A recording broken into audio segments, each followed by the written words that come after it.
सबसे बड़ा सवाल यही है, जयशंकर ढाका आए लेकिन अंतरिम सरकार के प्रमुख मोहम्मद यूनुस से नहीं मिले।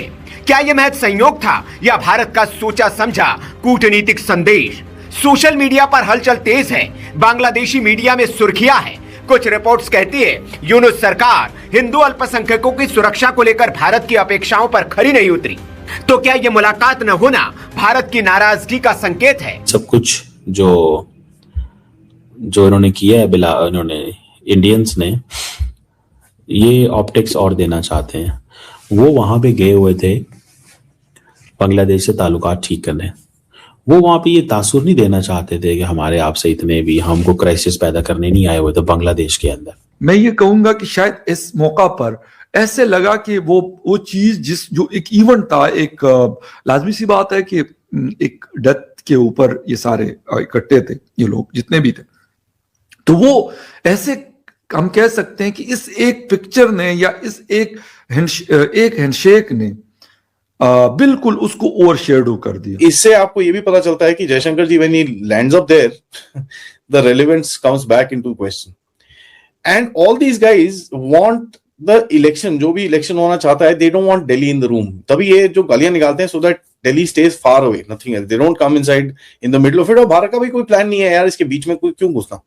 उन्होंने अपना वो बांग्लादेश से जो लेना देना था उन्होंने वो एड्रेस करवा लिया। उन्होंने कहा ये ना कहें भाई कि ये समझ रहे हैं बात। सो उन्होंने बांग्लादेश को कोई टफ टाइम नहीं देना था। उन्होंने जो बांग्लादेश के साथ अपने ताल्लुकात बनाने थे वो ताल्लुकात बनाने गए हुए थे। करें कि मैं क्योंकि जब मुझे ये खबर मिली कि ये हुआ, फिर खैर जैसे देखा मैंने कहा यार बड़ी बात है कि मतलब डॉक्टर जयशंकर साहब। नमस्कार दोस्तों, हिंदुस्तान तक की एक और वीडियो में आपका फिर से स्वागत है। दोस्तों, एक बहुत बड़ी न्यूज़ निकल के सामने आ रही है। ढाका में विदेश मंत्री एस जयशंकर के सिर्फ 5 घंटे, लेकिन इन 5 घंटों ने बांग्लादेश की पूरी पॉलिटिक्स और इंडिया की डिप्लोमेटिक स्ट्रेटेजी को हिला कर रख दिया। दोस्तों, आज बात करेंगे एस जयशंकर की उस ढाका विजिट की जिसने सबको हैरान कर दिया है। सबसे बड़ा सवाल जो इस वक्त उठ रहा है वो ये, जयशंकर ढाका तो गए लेकिन इंटरिम गवर्नमेंट के हेड मोहम्मद यूनुस से क्यों नहीं मिले? क्या ये सिर्फ एक कोइंसिडेंस था या फिर दिल्ली से भेजा गया कोई बहुत बड़ा डिप्लोमेटिक मैसेज? सोशल मीडिया पर चर्चा तेज है कि भारत शायद यूनुस सरकार से खुश नहीं है, खास करके हिंदू माइनॉरिटीज़ की सेफ्टी को लेकर जो एक्सपेक्टेशंस थी वो पूरी नहीं हुई। लेकिन अगर आप ध्यान से देखें तो इस यात्रा का असली मकसद कुछ और ही था। भारत की नज़र आज की टेम्प्रेरी सरकार पर नहीं बल्कि कल की परमानेंट सरकार पर है। फरवरी 2026 में बांग्लादेश में इलेक्शंस होने वाले हैं और इंडिया जानता है कि इंटरिम गवर्नमेंट तो सिर्फ कुछ वक्त के लिए है। असली फ्यूचर तो उन पॉलिटिकल पार्टीज़ के हाथ में है जो इलेक्शन लड़ेंगी। इसलिए जयशंकर ने सबसे बड़ी और सबसे सरप्राइज मुलाकात की बीएनपी के एक्टिंग चेयरमैन तारिक रहमान से। 17 साल के एग्जाइल के बाद लौटे तारिक आज बांग्लादेश का सबसे बड़ा एमर्जिंग फेस माने जा रहे हैं। कहा जा रहा है कि जयशंकर का फोकस आज की सत्ता नहीं कल की सत्ता पर था। फरवरी 2026 में चुनाव है और भारत जानता है अंतरिम सरकार अस्थायी है, लेकिन राजनीतिक दल ही भविष्य तय करेंगे। This is a question for my learning कि भाई ये क्या किया इन्होंने। मुझे लगता है कि इंडियंस जो है ना वो बड़े क्लियर हैं अपनी इस अप्रोच के अंदर। They know what to do and what not to do, they know how to make the point. उनको अपने पता है कि ये पॉइंट कैसे बनाना है और कैसे बनाना है और क्या करना है इसमें। ठीक है जी, he exactly knows this। और मैंने इस चीज को जब स्टडी किया तो मैं तो पूछना चाह रहा था कि भाई हाउ कम ये किया जा सकता है या हाउ कम ये हो सकता है। ठीक है जी,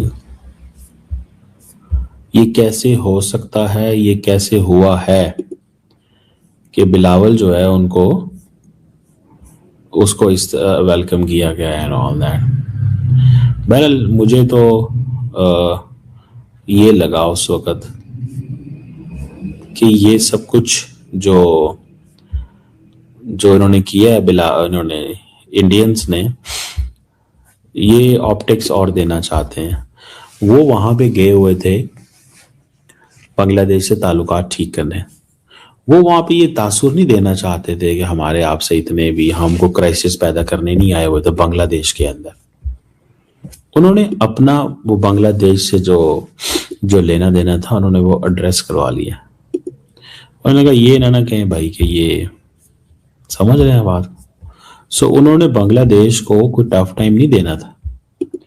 उन्होंने जो बांग्लादेश के साथ अपने ताल्लुकात बनाने थे वो ताल्लुकात बनाने गए हुए थे, खराब करने नहीं गए हुए थे। सो मुझे ऐसा लगता है कि ये इसको इस एंगल से देखा जा सकता है। ठीक है जी, इसको इस एंगल से देखा जा सकता है कि ये क्या, in which framework it was going on, ये किस फ्रेमवर्क में सब कुछ चल रहा था। लेट्स सी वो क्या निकालते हैं इसमें से मजीद, और क्या उसमें डालते हैं और क्या बनाते हैं। लेकिन मैं तो ये आई एम रियली कंसर्न, मैं तो इस चीज़ से बड़ा कंसर्न हूँ कि भाई इन्होंने अवाम को ये कहा हुआ है पाकिस्तान से हाथ नहीं मिलाने और बंद कमरे में ये हाथ मिलाते हैं। अब ये जो पाकिस्तानी डेलीगेशन थी ये एकदम दरवाजे पे बैठी हुई थी, ठीक है जी। तो अंदर घुसे तो ठीक है यार, एक डिप्लोमेटिक नाइसिटी नहीं, एक पर्सनल नाइसिटी होती है। कोई बंदा खड़ा है, हेलो जी, हाँ जी, आगे खत्म। Even you acknowledge your enemies even if you see them in public. किसी के साथ आपका रिश्ता बहुत खराब हो, आप फिर भी उसको हेलो हाय तो बोल ही देते हो ना। That's how things are, human tendency rather than anything else. तो जो अगर आप ये मेल्टडाउन देखें इस फोटोग्राफ के ऊपर, पहले तो बांग्लादेशी के अंदर इतना मेल्टडाउन है क्योंकि भैया ये क्या हो गया। अब ये क्या हो गया, मेरे हिसाब से दिस वाज कंप्लीटली प्लान्ड, क्योंकि यूनस का जो इकोसिस्टम है उससे कोई मीटिंग नहीं हुई, ठीक है जी। एंड यूनस के इकोसिस्टम से ना मीटिंग होने से थोड़ा सा उनको एक कहीं ना कहीं एक झटका तो लगता है। और जयशंकर जी का वहां पर लैंड अप होना ऑल्सो टेल्स यू कि भैया वी आर वॉचिंग, ठीक है। और अगर आप बोलते हो कि भैया आप पूरी तरह से भारत नहीं, हम we will quit India, India को भगाओ यहां से, ये वो all that nonsense that is being taking place, Jaishankar जी का वहां पर लैंड करना without a single protest in the country it's also very very interesting।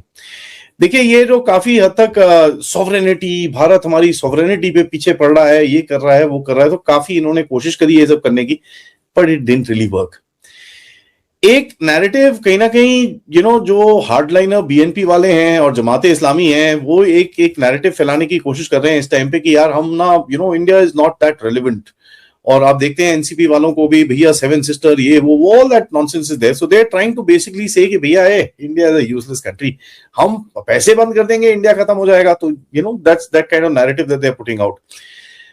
This is interesting क्योंकि इससे आपको ये भी पता चलता है कि Jaishankar ji when he lands up there the relevance comes back into question.